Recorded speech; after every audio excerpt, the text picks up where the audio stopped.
Assalamualaikum warahmatullahi wabarakatuh. Halo semuanya, ketemu lagi sama saya Sungging Trenggono di channel saya ST Mobil TV. Sore ini kita mau bahas masalah oli karena ini penting ingin saya sampaikan ke teman-teman semua yang selalu nonton video saya. Mudah-mudahan ini jadi renungan kita dan jadi pembelajaran kita biar kita tidak melakukan hal yang serupa tentunya, karena itu sangat fatal akibatnya baik bagi mobilnya ataupun bagi kantong kita. Dan kita langsung aja ngecek mobilnya. Ini kebetulan mobilnya Espas, Daihatsu Espas. Mobilnya itu digunakan untuk kegiatan sehari-hari, itu untuk jualan sayur mayur gitu. Nah, ini ceritanya ini silinder headnya mobil ini. Mobil ini itu penggantian olinya kurang rutin karena hanya digunakan, mikirnya mungkin hanya digunakan untuk kegiatan ya sayur deket-deket aja gitu kan, dari pasar terus keliling bentar gitu kan, keliling bentar.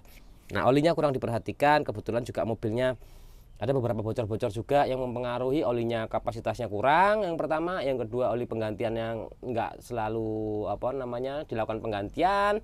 Akhirnya ini penyebab mobilnya tiba-tiba mogok, dan setelah mogok saya periksa itu ternyata seperti ini nih. Ini dekat. Ini adalah noken as camshaftnya mobil ini, dan ini gigi camshaftnya yang digerakkan oleh timing bell ya. Ini kan kebetulan penggeraknya timing bell. Nah, ini ketika diputar oleh askrek nih, set gitu. Nah, ternyata di sini patah. No, ini patah ini. Bisa patah ya karena tadi oli pelumasnya tidak melumasi sempurna di bagian headnya, di bagian atas. Jadi oli itu di bagian mobil itu ada di bawah. Ketika kapasitas kurang ataupun olinya kurang baik, itu kan pertama oli yang di bawah itu ketika mesin hidup akan bersirkulasi ke atas karena ada pompanya tentunya ya, pompa ke atas. Kemudian kalau atasnya sendiri itu kurang bagus penerimaannya karena olinya kurang, akhirnya kan di sini juga akan berkurang olinya. Karena olinya berkurang di sini, pelumasannya kurang bagus, akhirnya ini kan lubang olinya ada di depan. Nah, di depan sini lubang olinya dia akan menjalar ke belakang. Yang belakang itu lebih parah gitu, akhirnya macet. Nah, ini akhirnya sebelah belakang itu macet di sininya, di 1 2 3 nya macet, di sini diputer, akhirnya di sini diem, di sini diputer, akhirnya patah jadi 2 noken asnya. Nah, ketika hal ini terjadi di mobil-mobil teman-teman semua, ya otomatis mobilnya pasti mogok seketika, mogok di jalan, tidak bisa hidup kembali, udah pasti itu ya. Dan setelah saya cek lagi, ternyata ini kan juga kena semua. Jadi housingnya, rumahnya noken as atau camshaftnya ini sudah baret-baret semua. Yang mana kalau cuma saya ganti ini yang baru, itu tidak akan bisa klop karena ini sudah aus rumahnya ini. Akhirnya apa? Kita ganti satu cylinder head seperti ini.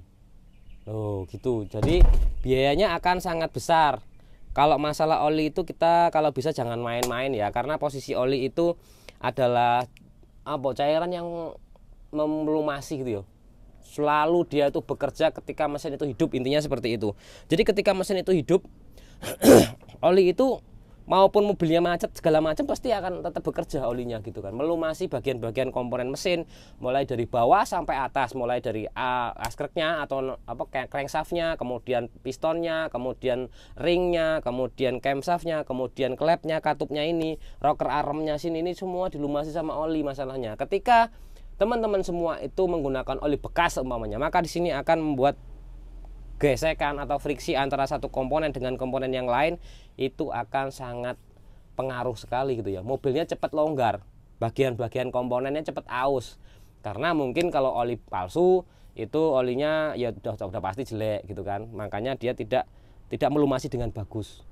Terus kemudian kalau olinya sering telat, nah ini teman-teman semua kalau sering telat penggantian oli ya jangan sampai olinya habis, karena kita nggak tahu nih mesinnya itu udah ngasep ataupun sudah makan oli, baik dari kebocoran olinya apa dari ringnya ikut terbakar segala macamnya. Karena untuk mobil-mobil sekarang nih ya, mobil-mobil sekarang itu kan sudah ada catalytic converter namanya.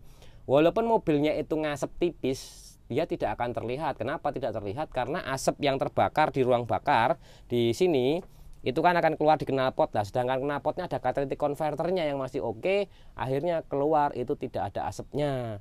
Nah, itu makanya itu kan kita harus, bahayanya di situ, kita harus selalu kontrol selalu oli mesin mobil kita, jangan sampai hanya gara-gara oli yang mungkin kalau 3 liter kalau mobil lama seperti ini kan kita pakainya yang kental ya. Kalau yang kental itu kan murah, paling sekitar 60.000, 70.000 1 liternya. Paling ganti cuma 3 liter setengah.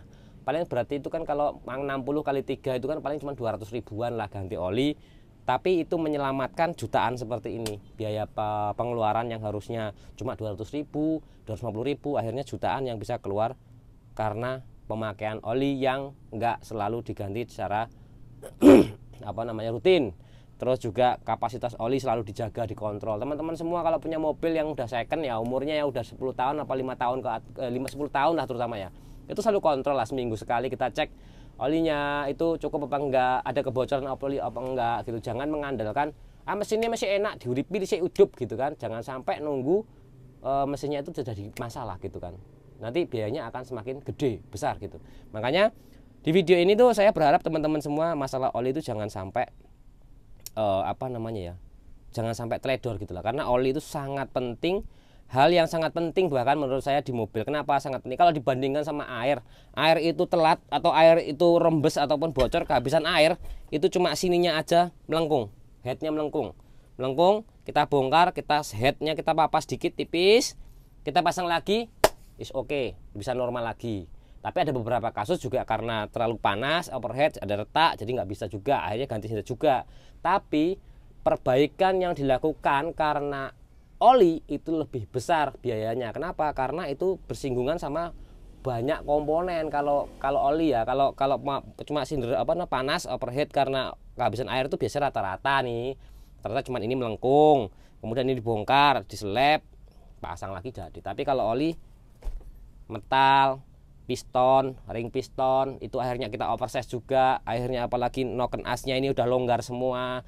Kebetulan kalau mobil yang lama-lama klepnya bisa kita setel. Coba kalau Xenia, Avanza, mobilnya tidak bisa setel klepnya, setelannya khusus gitu kan, harus kita ukur itu pakai lifter berapa ukurannya gitu kan. Itu kan merepotkan dan biayanya akan sangat mahal gitu kan. Ada beberapa bengkel yang nggak bisa seperti itu kan, ada beberapa bengkel yang telepon ke saya minta pendapatnya, ya kita sharing-sharing kan. Namanya bengkel itu kan kadang nggak semua hal bisa saya kerjakan sendiri. Saya pun sama, kadang-kadang harus tanya dulu teman-teman semua, kita sharing-sharing, Mas ini udah beberapa kali kayak gini-gini, karena saya terus terang manusia biasa yang nggak semua hal itu saya bisa, itu nggak bisa seperti itu gitu kan. Saya ya punya keterbatasan juga, mungkin dari saya diambil baiknya, jeleknya dibuang, terus dari channel lain lagi diambil baiknya, jeleknya dibuang. Seperti itu teman-teman semua bisa belajar lah di YouTube, di hal yang lain, ambil yang bagus, buang yang jelek, ambil yang bagus, buang yang jelek. Semua teman-teman dapat yang bagusnya tok gitu ya. Itu ya konfirmasi dan harapan saya, jangan sampai penggantian oli telat. Terus berikutnya jangan pakai oli palsu, karena itu mengakibatkan hal yang salah satunya bisa terjadi seperti ini. Kalau kental di sininya mengerak segala macam, kalau keraknya nggak terlalu parah mungkin kita flashing gitu kan. Tapi kalau sudah parah itu baiknya dibongkar, kita perbaiki, kita bersihkan semua, kita ganti packing-packingnya, kita pasang lagi, kita rakit lagi. Mudah-mudahan semuanya normal. Itu ya. Saya akhiri, wassalamualaikum warahmatullahi wabarakatuh. Sampai ketemu di vlog selanjutnya, karena ini masih kurang enak badan dan kita mau istirahat. Ini hari Minggu tapi hari ini saya tidak keluar kemana-mana, tidak cari mobil, tidak berburu, walaupun ada pesanan, ada 4 pesanan yang masuk, cuma saya nggak memungkinkan untuk perjalanan jauh. Tadi hanya ngecek R3 di wilayah sini aja, deket. Terus kemudian saya ngecek Kijang Grand ada di wilayah Soloraya juga deket. Jadi saya kebanyakan hari ini tidur di rumah karena memang kondisi badan tidak memungkinkan. Terima kasih ya.